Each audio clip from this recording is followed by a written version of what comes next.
오늘 하나님의 말씀은 마태복음의 말씀을 보겠습니다. 마태복음 5장 13절부터 16절까지의 말씀을 다 같이 한 목소리로 봉독하겠습니다. 마태복음 5장 13절 말씀부터 보겠습니다. 같이 읽습니다. 너희는 세상의 소금이니 소금이 만일 그 맛을 잃으면 무엇으로 짜게 하리요? 후에는 아무 쓸데없어 다만 밭에 버려져 사람에게 밟힐 뿐이니라.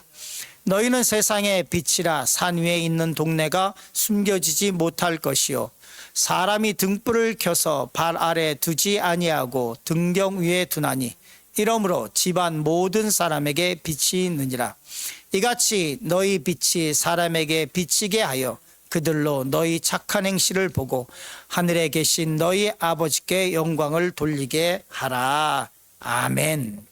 오늘 말씀은 마태복음 5장의 말씀인데요. 말씀의 제목은 무엇으로 짜게 하리요입니다. 마태복음 5장은 산상수훈으로 잘 알려져 있습니다. 산상수훈이 이렇게 시작하지요. 심령이 가난한 자는 복이 있나니 천국이 그들의 것이며 라고 시작을 합니다. 이 산상수훈은 이 사복음서에 기록되어 있는 예수님의 말씀 증거, 말씀 선포 가운데 가장 긴 부분입니다. 이 산상수훈은 마태복음 5장에서 시작해서 마태복음 7장에서 끝납니다. 그러니까 무려 5, 6, 7, 3장에 걸쳐서 예수님의 말씀인 선포가 이어지고 있습니다. 오늘 그 가운데 마태복음 5장 13절부터 16절까지의 말씀을 가지고 은혜를 나누려고 합니다. 이 말씀 마태복음 5장 13절부터 16절의 가장 큰 키워드는 빛과 소금입니다. 마태복음 5장 13절, 14절에서 주님께서 우리에게 두 가지로 우리를 규정하시죠. 그리고 선포하십니다. 일상이 지쳐가고 있고 별 볼 일 없는 존재인데 주님께서 우리에게 너희는 빛이요 소금이라고 말씀하고 있습니다. 이 말씀을 묵상하면서 우리가 과연 이 소금의 직분을 감당하고 있는가? 한국교회가 과연 이 빛의 직분을 감당하고 있고 소금의 직분을 감당하고 있는가라고 심히 우려 섞인 묵상을 하지 않을 수 없습니다. 모든 사람들이 얘기합니다. 한국 기독교 위기다. 한국교회 정말로 위기다. 한국교회 정말로 위기다. 저는 이 위기를 실제적으로 몸소 실제적으로 체험을 했었던 사람입니다.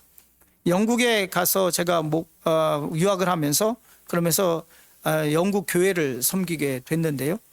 영국 그 교회는 100년이 훨씬 더 넘은 그런 교회였습니다. 그러니까 우리나라에서 100년 넘은 교회 그러면 이제 손으로 꼽아야 되는 그런 곳이죠. 100년이 훨씬 넘은 교회인데 그 교회에 들어가면 이제 거룩함을 이렇게 느낄 수 있습니다. 모자이크로 잘 되어 있는 성화가 있고요. 그 교회에 이렇게 앉아 있으면 수많은 세월 동안 수많은 사람들이 여기서 구원을 받았고 기도했고 찬양을 했을 텐데 하나님께 영광을 돌렸을 텐데 그런데 그 교회가 이제는 5명, 6명 할머니 할아버지 그것도 할머니 할아버지가 그냥 보통 할머니 할아버지가 아니라 70대, 80대 할머니 할아버지만 5명 남아 계셨습니다. 그분들이 걱정했던 것이 뭐냐면 이제 내년에 우리 교회가 몇 명 남아 있을까?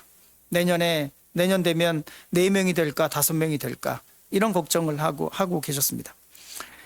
유학 생활에 없는 살림이지만 제 아내가 그때 영국에서 이제 피아노 레슨을 하면서 미국에서야 공립학교 또 선생님이고 하지만 그런데 중고등학교 선생님이지만 영국 가면 그 라이센스가 통하지 않으니까 이제 그렇게 학교에서 가르칠 수 있는 게 아니었죠.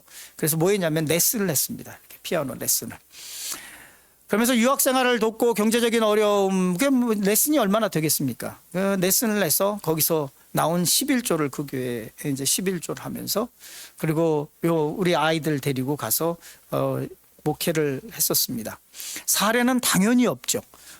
멀리 가서 기름값도 저희가 다 하는 거고 거기서 저는 교회가 문을 어떻게 닫게 되는지를 봤습니다. 그리고 교회의 위기를 실질적으로 체험을 했습니다. 그런데 그 옆에 있는 모슬렘들이 굉장히 많았는데요. 모슬렘들이 공격적으로 이 100년도 훨씬 넘은 교회들을 사기 시작합니다. 그래서 어떠냐면 거기에 이제 자기 모슬렘들이, 이슬람 세력들이 그 교회, 그 히스토리컬한 그 교회를 사서 거기에 십자가를 띄고 그리고 자기네 회당으로 만듭니다. 왜 그렇게 굳이 교회를 그렇게 사느냐? 이유는 뭐냐면 자기네가 이겼다는 거예요. 승리했다는 거예요. 자, 우리가 저 교회를 사가지고 우리 회당으로 만들었다. 그렇게 교회가 무너져 나가는 것을 봤습니다. 한국교회 실제로 위기 상황입니다. 2012년 기준으로 해서 한국교회는 1천만 명이 넘었다고 자랑을 했습니다. 저의 기독교 인구가 20%가 넘었다고 얘기를 했습니다. 심지어 2012년에는 편의점보다 교회가 무려 3배가 넘게 많았습니다. 대한민국의 편의점 수가 2만 5천 개였는데 그때 2012년도에 교회 수는 7만 8천 개였습니다. 지난해에는 편의점이 어마어마하게 많았는데 그거보다 교회가 3배가 더 많았어요. 그런데 지금 기독교는 급격히 힘을 잃어가고 있습니다. 코로나 이후에 교회들은 10만 명, 9만 명, 몇십만 명씩 교단별로 쭉쭉쭉쭉 빠지고 있어요. 2032년 얼마 안 남았죠? 2032년 되면 이제 기독교 인구가 10%도 안 될 거라는 전망들이 속속 나오고 있습니다. 예수님께서 우리에게 말씀하고 있습니다. 이런 암울한 시대에, 영적으로 암울해져가는 시대에 우리에게 그냥 소금이라고 얘기하지 않습니다. 그냥 빛이라고 말씀하지 않습니다. 이렇게 말씀하고 있습니다. 너희는 세상의 소금이다. 너희는 세상의 빛이라고 말씀하고 있습니다. 우리에게 아무것도 내세울 것도 없고 보잘 것도 없고 하루 먹고 살기에도 바쁘고 그리고 분주하고 진짜로 별 볼 일 없는 인생을 살아가고 있는 우리에게 주님께서 이렇게 말씀합니다. 너희는 세상의 소금이다. 너희가 세상의 빛이라고 말씀하고 있습니다. 우리가 세상의 빛의 역할을 다하고 있습니까? 우리가 세상의 소금의 역할을 다하고 있습니까? 주님은 우리를 세상의 소금이라고 말씀하고 계시는데, 주님은 우리를 세상의 빛이라고 말씀하고 있는데 우리는 과연 세상의 빛으로 살아가고 있는가? 지금의 상황을 보면 그렇지 않은 것 같습니다. 교회는 빛이 꺼지기 일보 직전이고 세상에 심히 밟히고 있습니다. 교회만 그렇습니까? 그리스도인도 그렇고 우리도 그렇습니다. 우리는 어떻게 살아갈까요? 우리는 어떻게 살아가야만 할까요? 첫 번째, 잃어버린 짠맛을 찾으라고 성경은 말씀하고 있습니다. 마태복음 5장 13절 말씀 같이 봉독하겠습니다. 너희는 세상의 소금이니 소금이 만일 그 맛을 잃으면 무엇으로 짜게 하리요? 후에는 아무 쓸데없어 다만 밖에 버려져 사람에게 밟힐 뿐이니라. 오늘 이 말씀 속에, 마태복음 5장 13절 말씀 속에는 예수님의 간절한 마음과 염려가 담겨 있습니다. 너희는 세상의 소금이니 소금이 만일 그 맛을 잃으면 무엇으로 짜게 하리요? 주님이 이렇게 말씀하고 있습니다. 너희가 세상의 소금인데 너희가 맛을 잃으면 내가 무엇으로 이 세상을 짜게 하리요? 내가 무엇으로 이 세상을 짜게 하리요? 너희가 마지막 나의 희망인데, 이 세상에 대한 희망인데 너희가 맛을 잃어버리면 그 다음엔 심판할 수밖에 없는데 너희가 세상에서의 소금의 맛을 잃어버리면 내가 무엇으로 이 세상을 짜게 하리요? 짠맛을 잃어버리고 있는 우리에게 주님은 너희가 마지막 희망이라고 말씀하고 있습니다. 너희가 마지막 희망이 되어야 한다고 말씀하고 있습니다. 너희가 짠맛을 잃으면 내가 심판할 수밖에 없다고 말씀하고 있는 것입니다. 기억해야 될 말씀이 있습니다. 마태복음에서 5장 13절부터 16절 우리에게 빛이요 소금이라고 말씀하시면서 주님은 우리가 소금이냐 아니냐를 얘기하지 않습니다. 너가 소금이냐 아니냐를 묻고 있는 것이 아니라 우리가 짠맛을 지키고 있느냐 아니냐를 말씀하고 있습니다. 소금이냐 아니냐를 묻고 있는 것이 아니라 짠맛을 지키고 있느냐 아니냐, 짠맛에 대해서 말씀하고 있다는 것입니다. 주님께서는 한국 땅에 오셔서 교회 성도가 얼마냐고 묻지 않으실 것입니다.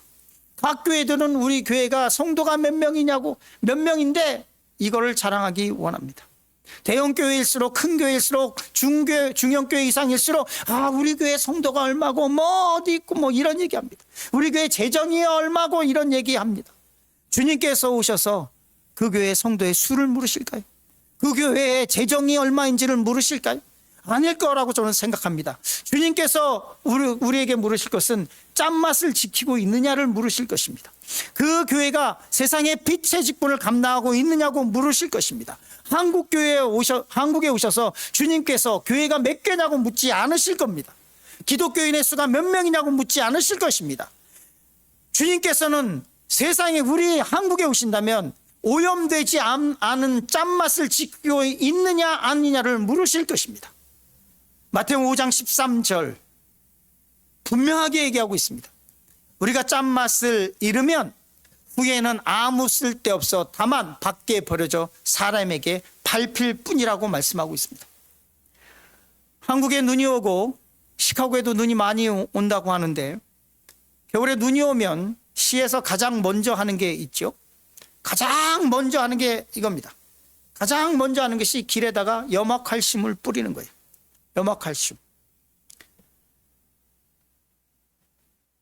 한쪽에 있는 사진은 우리나라에서 굉장히 자랑하고 있는 태양염, 아니 천연염, 뭐 태양빛이 좋아서 천연염이고, 한쪽은 같은 소금인데요, 길에 뿌려지는 이 제설용 소금입니다. 소금 성분 같습니다.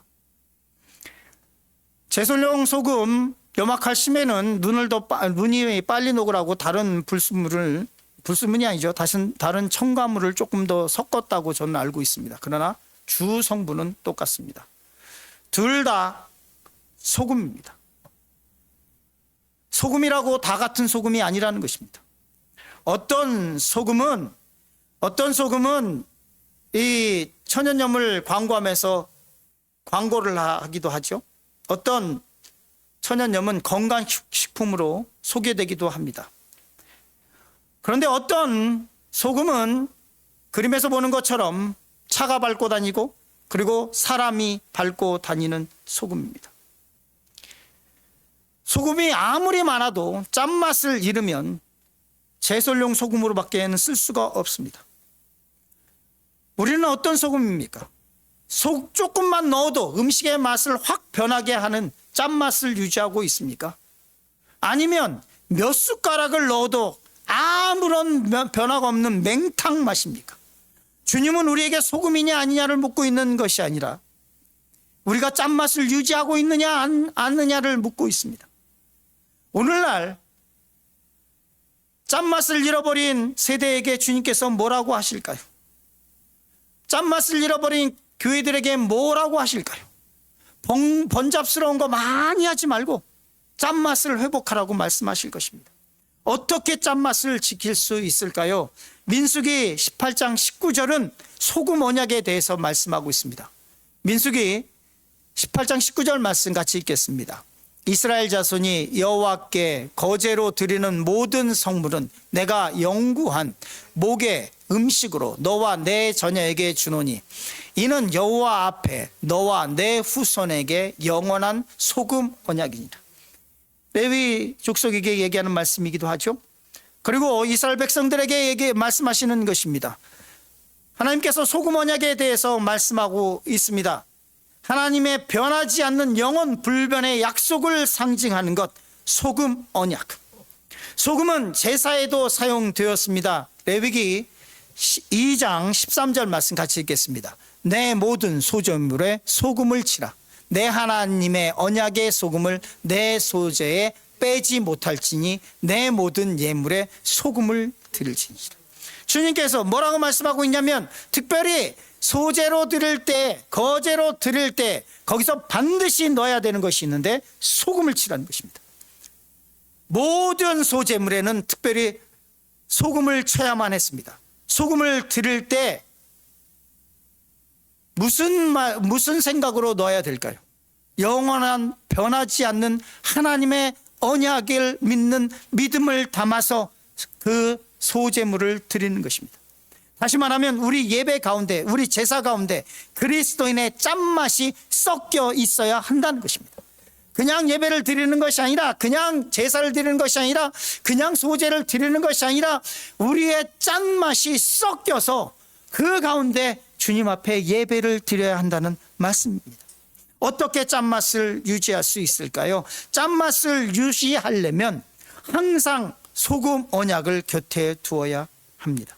하나님의 언약의 말씀을 늘 옆에 두고 더럽고 추한 것이 다가올 때, 스물스물 내 삶의 부패가 시작될 때 소금을 쳐야 합니다. 기독교의 적은 박해가 아닙니다. 기독교의 적은 고난과 환난이 아닙니다. 고난과 환난은 우리의 믿음을 더욱 순수하게 만듭니다. 그렇죠? 어렵고 힘들 때일수록 더욱 하나님을 우리는 찾았습니다. 더욱 부르짖었고 금식했고 작정기도했고 하나님께 살려달라고 매달렸습니다. 기독교의 적은 고난과 환난이 아니라, 역경이 아니라, 어려움이 아니라, 난관이 아니라 기독교의 적은 세속화였습니다. 세상과 타협하는 것, 하나님의 말씀이 아니라 세상의 귀를 기울이는 것, 요즘 기독교를 공격하는 사탄의 무서운 무기, 예전에 쓰지 않았던 무서운 무기, 핵폭탄과 같은 무기가 있습니다. 그것은 뭐냐면 기복신앙과 동성애입니다. 동성애를 반대한다고 목소리를 세게 내면 사람들이 꽉 막힌 사람이라고 얘기합니다. 동성애를 인정하지 않으면 사람의 자유와 인권을 무시한다고 얘기합니다. 개인의 정체성을 이해하지 못한다고 얘기합니다. 현대사회와 문화를 이해하지 못하는 사람으로 취급받기도 합니다. 동성애를 옹호하는 사람들은 점점점 늘어가고 있고, 많은 교회가 이 동성애에 넘어가고 있습니다. 미국 땅 이곳 시카고만 해도 게이 목사님이 벌써 설교를 하기 시작했습니다. 동성애자들의 가두행진과 집회를 축제라고 얘기합니다. 쿠어 축제라고 얘기를 합니다. 서울시에서 이것을 허용하고 다른 시에서도 허용을 하면서 이 동성애자들의 가두행진을 축제라고 하는 이름을 붙였습니다. 동성애를 반대하고 성적인 문란과 퇴폐 문화를 반대하는 이유가 저에게는 딱 한 가지입니다. 왜냐하면 성경에 하지 말라고 되어 있기 때문에 그렇습니다. 다른 것 없고 성경에 하지 말라고, 하나님의 말씀에 이거는 죄라고 말씀하고 있기 때문에 그렇습니다. 어떻게 짠맛을 지킬까요? 하나님의 말씀을 가장 우리의 삶 가운데, 그 언약의 말씀을 가장 먼저 두어야만 합니다. 하나님의 뜻을 지키기 위해서는 기꺼이 어리석은 자가 되어야 합니다. 기꺼이 어리석은 자가 되는 것을 두려워하지 말아야 됩니다. 세상 사람들이 꽉 막혔다고요? 그래요, 저는 꽉 막힌 사람입니다 라고 선언하는 것을 두려워하면 안 됩니다. 세상과 타협하지 않고 세상의 조류에 파묻혀 살지 마시기 바랍니다. 목숨 걸고 하나님의 말씀과 정의를 지켜 나가는 짠맛을 유지해야만 합니다. 하나님의 말씀을 지키기 위해서, 하나님의 정의를 이 땅 가운데 세우기 위해서는 저는 10번 아니라 100번, 1000번이라도 꽉 막힌 사람이 되기를 원합니다. 시대에 동떨어진 사람이라고요? 그래요, 저는 시대에 동떨어진 사람이 되기 원합니다. 하나님의 말씀, 하나님의 정의를 지킬 수 있다면 저는 무식한 사람이라고 다른 사람이 놀려도 괜찮습니다.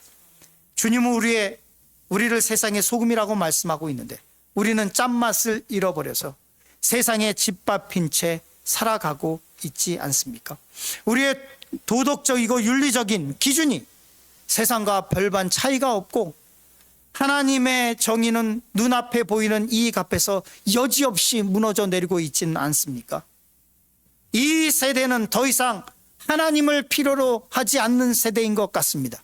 한국 상황을 보면, 미국 상황을 보면 지금 기독교인들조차 교회 나아가고 있긴 하지만 그러나 하나님을 간절히 찾고 있지 않는 것 같습니다. 정말로 한탄스러운 것은 이 세대가 하나님이 필요 없는 세대인 것 같습니다. 하나님께서 모든 것을 주신 것인데 자기가 이룬 것처럼 생각하고 있습니다. 배는 불렀고 하나님께 부르짖지 않아도 먹고 사는데 지장이 없습니다. 하나님보다는 세상이 더 재미가 있습니다.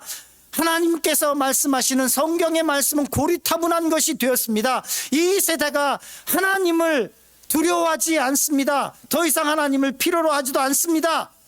굶고 있어서가 아니라 욕심 때문에 밤낮으로 일하면서 하나님을 찾을 시간이 없습니다. 하나님을 두려워하지 않는 세대에 살면서 나도 하나님을 두려워하지 않고 살아가고 있지 않은가. 짠맛을 다 잃어버려서 사람들에게 밟히고 있는데 세상과 함께 섞여 살면서 여기가 좋사오니 그러고 있지는 않은가. 나는 내 영적으로 지금 내 영혼은 썩어가고 있는데 아무런 느낌이 없어요. 문둥병 환자가 자기의 손가락이 떨어져 나가고 있는데 고통을 느끼지 못하고 있어요. 그 상황이 지금 우리의 상황과 똑같습니다. 우리에게 이 세상에서 소금의 삶을 살라고 하시는 주님의 음성을 들으시기를 간절히 축원합니다. 우리의 삶이 썩어가고 있다는 경고의 메시지를 듣고 회개하시기 바랍니다. 그리고 회개에 합당한 열매를 맺으라고 성경은 말씀하고 있습니다. 이 말씀을 무시해서는 절대로 안 될 것입니다. 두 번째로 세상의 빛이라 빛을 발하라는 말씀을 나누려고 합니다. 요한복음 8장 12절에서 예수님은 세상의 빛이라고 말씀하고 있습니다. 요한복음 8장 12절 서두에 이렇게 기록하고 있습니다. 예수께서 또 말씀하여 이르시되 나는 세상의 빛이니. 예수님께서 세상의 빛이라고 말씀하시죠. 그런데 오늘 본문은 이 말씀과 조금은 분명히 요한복음에서는 주님께서 세상의 빛이라고 하셨는데 우리에게 세상의 빛이라고 말씀하시네. 마태복음 5장 14절에서는 너희는 세상의 빛이다 이렇게 말씀하고 있습니다. 뭐지? 요한복음에서는 주님이 세상의 빛이라고 말씀하시고 마태복음은 우리가 세상의 빛이라고 말씀하시네. 왜 서로 말씀이 다르지? 라는 생각을 할 수 있습니다. 그런데 요한복음 8장 12절 말씀을 조금 더 깊게 보면 이 말씀을 쉽게 마태복음 5장 14절 너희는 세상의 빛이라고 하는 말씀을 쉽게 이해할 수 있습니다. 요한복음 8장 12절 이렇게 말씀하고 있습니다. 같이 읽겠습니다. 예수께서 또 말씀하여 이르시되 나는 세상의 빛이니 나를 따르는 자는 어둠에 다니지 아니하고 생명의 빛을 얻으리라. 아멘. 이제는 이해가 쉽게 되실 줄 믿습니다. 앞에만 놓고 보면 예수님이 나는 세상의 빛이라 라고 말씀하셨는데 마태복음에서 우리가 세상의 빛이라고 하니까 서로 맞지 않는 것 같고 뭐가 좀 이상한 것 같습니다. 그러나 요한복음 8장 12절에는 분명하게 이렇게 말씀합니다. 예수께서 또 말씀하여 이르시되 나는 세상의 빛이니 나를 따르는 자는 어둠에 다니지 않고 생명의 빛을 뭐라고요? 얻느니라. 주님을 따를 때 주님의 생명의 빛이 우리에게 주어진다는 말입니다. 이 말씀은 해와 달의 관계와 같습니다. 태양은 스스로 빛을 발하는 발광체입니다. 그러나 달은 빛을 발산하지 못합니다. 그러나 밤에도 달이 밝은 이유는 태양의 빛을 받아서 발광체인 태양의 빛을 받아서 반사체인 이 달이 태양의 빛을 반사하고 있기 때문에 밤에도 우리가 밝은 달을 볼 수 있는 것입니다.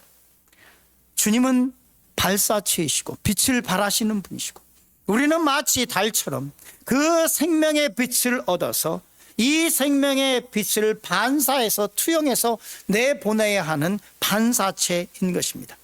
태양이 없으면 달이 빛을 낼 수 없듯이 예수님이 없으면 우리도 빛을 낼 수 없습니다.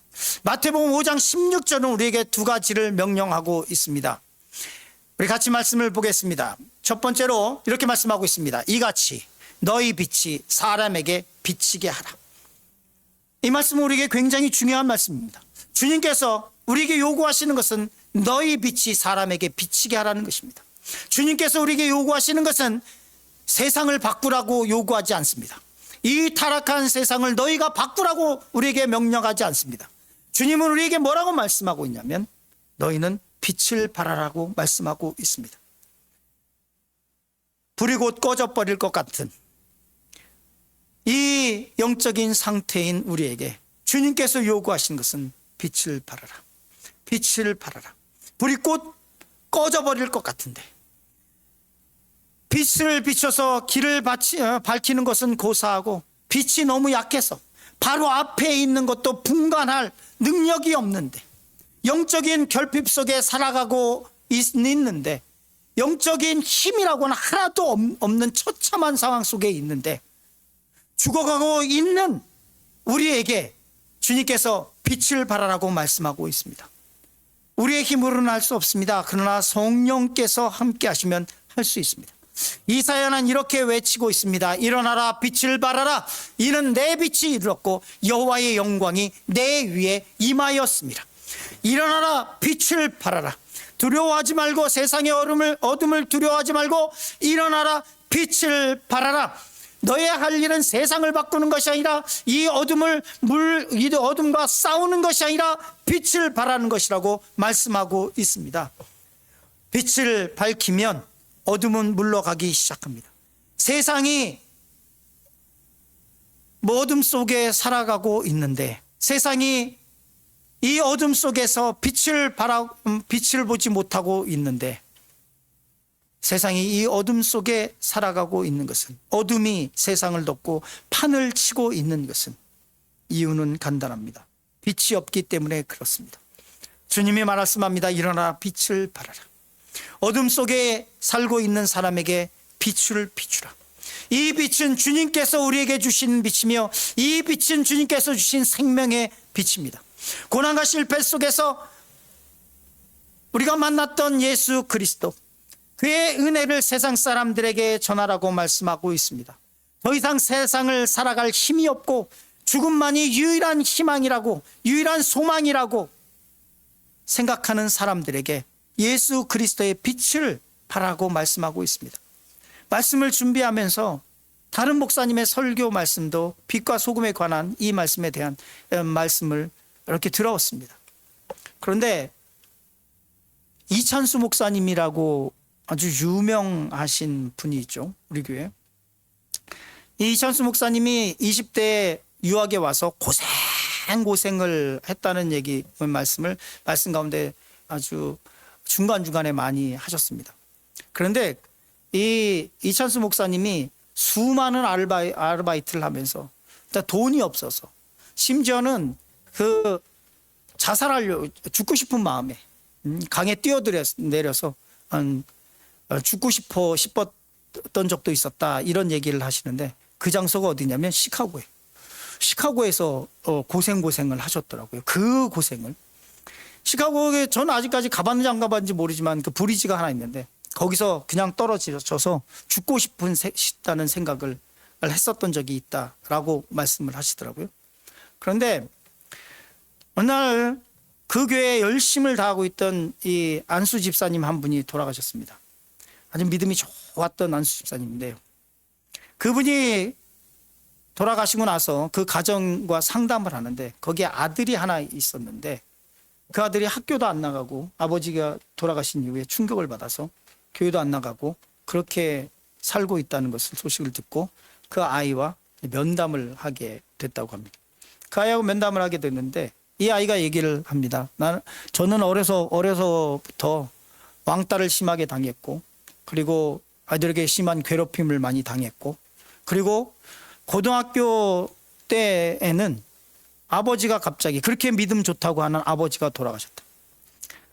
그리고 그 학생이 이찬수 목사님에게 처음 말을 한 게 뭐냐면 목사님 자살하면 지옥에 가나요? 라고 물었다고 합니다. 이 말은 이 아이가 죽고 싶다는 말이죠. 그래서 이 아이하고 상담을 막 하면서 이 이찬수 목사님이 생각한 거는 이 아이의 상태는 지금 나하고 얘기를 해서 해결될 상태가 아니다. 너 빨리 전문 상담사하고 카운셀러하고 해서 너 빨리 상담을 해라. 이렇게 조언을 했다고 합니다. 근데 그 아이가 그만큼 상태가 안 좋았죠. 그런데 그 아이가 이상수 목사님에게 이렇게 얘기했다고 합니다. 다 해봤어요. 이미 상담도 다 받아봤고 카운셀링 다 받아봤어요. 이렇게 얘기를 하더래요. 그래서 더 이상 해줄 수 있는 게 없어서 그냥 그 아이하고 면담을 끝내고 보냈는데 그 다음날 성령께서 강하게 역사하셔서 그 아이를 그 대형교회 아닙니까? 그 대형교회인데 그 아이를 다시 막 연락처를 찾아서 그 아이에게 연락해서 개인적으로 다시 만났다고 합니다. 참 은혜가 돼요. 그 대형교회 목사님이 그 작은 아이 고등학교 하나를 면담을 찾아서 한다는 게 참 모범적인 일이라고 생각합니다. 그리고 그 아이에게 뭐라고 말씀을 했냐면 시카고 때 얘기를 하면서 나 그때 죽고 싶었는데 근데 그때 죽지 않은 게 너무너무 다행스러워. 왜냐하면 내가 그때 죽지 않고 살았기 때문에 죽고 싶어하는 너에게 죽지 말라고 얘기할 수 있으니까. 너도 죽지 말고 살아서 나중에 너처럼 힘들어하는 사람을 만나거든 꼭 네 얘기를 해줘. 그렇게 얘기를 하셨다는 얘기를 듣고 제가 큰 감동을 받았습니다. 우리에게 있는 각자의 어려움, 힘든 것들, 우리의 고통들, 이것이 그냥 고통으로 끝나지 않게 할 수 있는 방법은 이 고통 가운데서 나와 함께 하신 하나님을 만나고 그 하나님을 다른 사람에게 전해주는 것. 초기 이민 생활의 생활고와 고통을 견뎌내고 있는 사람들에게 조금만 더 힘을 내라고, 곧 고난이 지날 거라고, 험한 시간이 지날 거라고, 조금만 지나면 환한 미소와 평안이 가정 가운데 올 거라고 내가 그랬다고 얘기해 줄 수 있는 성숙한 신앙인들. 그 옛날에 나 고생했었지 그러고 끝이 아니라 성경은 말하고 있습니다. 일어나 빛을 발하라.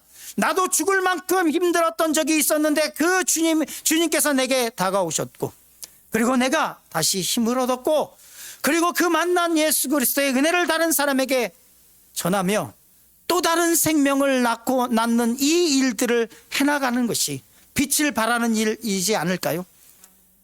지금은 안 보이지만, 혼자 걷는 것 같지만 하나님께서 함께하고 계시다고 고통 속에 있는 사람들에게 그 사람들을 외면하지 않고 찾아가서 위로해 주는 것이 빛을 발하는 것 아닐까요? 오늘 주님께서 말씀하시기는 빛을 발하라고 말씀하고 있습니다. 그런데 오늘 말씀은 마태복음 5장 16절 후반절 말씀에 우리는 또 집중해야만 합니다. 마태복음 5장 16절 이렇게 말씀하시죠. 이같이 너희 빛이 사람 앞에 비치게 하여 그들로 너희 착한 행실을 보고 하늘에 계신 너희 아버지께 영광을 돌리게 하라. 뒷말씀, 빛을 발하라고 얘기하면서 주님께서 너 기도열 더 많이 해라, 너 봉사 더 많이 해라, 너 헌금 더 많이 해라, 이렇게 얘기하지 않습니다. 이같이 너희 빛이 사람에게 비쳐 그로 너희 착한 행실을 보고 하늘에 계신 아버지께 영광을 돌리게 하라. 교회가 왜 부흥하지 못할까요? 교회가 왜 점점 한국교회가 쇠퇴하고 있을까요? 자기네들은 하나님께 받아서 축복을 받아서 부유하고 살아가고 있는데 자기네들만 좋아요.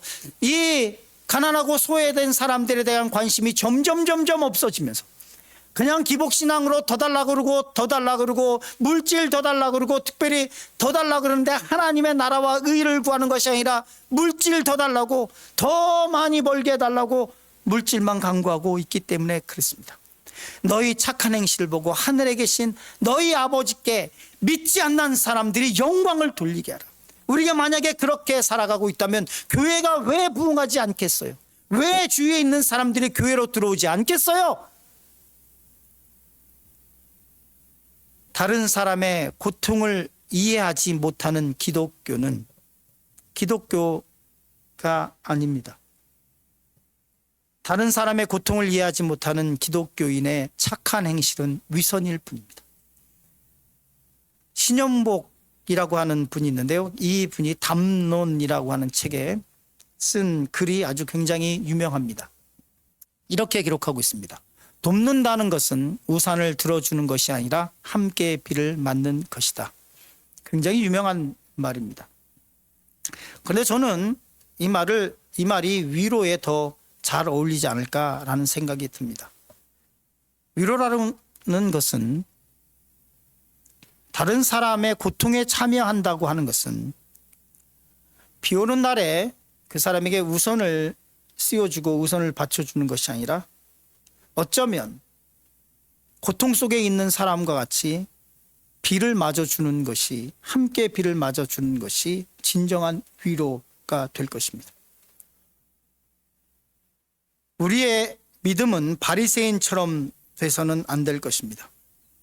바리새인의 기도를 보십시오. 광장에서 나는 11조를 얼마만큼 하고, 나는 난 일주일에도 몇 번씩 금식하고, 나는 선한 일을 하고, 나는 하나님의 율법을 하나도 어기지 않고, 그렇게 광장에서 자랑하고 있는 그 자랑이, 그 의의가 우리의 의의가 돼서는 절대로 안 될 것입니다.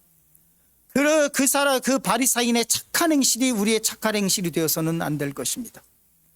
선한 사마리아인의 예화를 드신 이유가 있을 것입니다. 율법과 사랑 가운데서 레위인이, 제사장이 죽은 것처럼 보이는 그 사람에게 가서 자기의 몸을 더럽히게 되면 율법을 어기는 것이니까 아마 레위인과 제사장은 그렇기 때문에 안 갔을 수 있습니다. 그렇기 때문에 아마도 율법을 핑계로 면피했을 수 있습니다. 그러나 주님은 그들은 이웃이 아니라고 말씀하고 있습니다. 주님은 선한 이웃이, 선한 사마리아인이 되라고 우리에게 말씀하고 있습니다. 율법의 규정이 아니라 사랑을 실천하라고 우리에게 말씀하고 있습니다. 야고보서는 배고픈 사람에게 가서 배부르라고 하는 것이 아니라 그 배고픔 속에 들어가라고 말씀하고 있습니다. 야고보서 2장 15절 16절이죠. 만일 형제나 자매가 헐벗고 일용할 양식이 없는데 너희 중에 누구든지 그에게 이르되 평안히 가라, 덥게 하라, 배부르게 하라 하며 그 몸에 쓸 것을 주지 아니하면 무슨 유익이 있으리요. 우리의 빛은 잘 타오르고 있습니까? 혹시 꺼져버린 것은 아닙니까? 너희의 착한 행실을 보고 믿지 않는 사람들이 하나님께 영광을 돌리게 하라고 하는, 빛을 발하라고 하시는 이 말씀이 우리 가운데, 우리의 삶 가운데 적용되고 있습니까? 일어나 빛을 발하라는 주님의 명령에 아멘으로 나갈 준비가 되어 있습니까? 주님의 빛을 받아 세상에 비추는 반사체의 삶을 살아가시길 간절히 축원합니다. 오늘 말씀의 제목은 무엇으로 짜게 하리요입니다. 마태복음 5장 13절부터 16절은 우리를 향한 주님의 명령이자 부탁이십니다. 썩어져가는 세상에 마지막 희망이 되어 달라고 하는 하나의 주님의 명령이시며 간곡한 요청이실 수 있습니다. 세상 사람들처럼 살며 다른 사람들보다 더 잘 먹고 더 잘 살기를 바라지 말고 그리스도의 빛과 소금의 직분을 감당하시는 저와 여러분이 됐으면 좋겠습니다. 어떻게 해야 될까요? 첫 번째, 잃어버린 짠맛을 찾으시기 바랍니다. 주님은 우리에게 소금이냐 아니냐를 묻고 있지 않습니다. 주님의 관심은 우리가 혀가 얼얼할 정도의 짠맛을 소유하고 있는지 아닌지에 가 있습니다. 두 번째로, 세상의 빛이라 빛을 발하라고 말씀하고 있습니다. 거듭 말씀드리지만 주님은 이 어두운 세상을 우리에게 바꾸라고 얘기하지 않습니다. 우리에게 빛을 발하라고 말씀하고 있습니다. 세상의 어둠과 잘 섞여서 살아가지 말라고 얘기하고 있습니다. 요한복음 5장 16절은 우리가 어떻게 빛을 발해야 하는지 분명하게 말씀하고 있습니다. 너희 빛이 사람 앞에 비치게 하여 그들로 너희 착한 행실을 보고 하늘에 계신 너희 아버지께 영광을 돌리게 하라. 기도하겠습니다.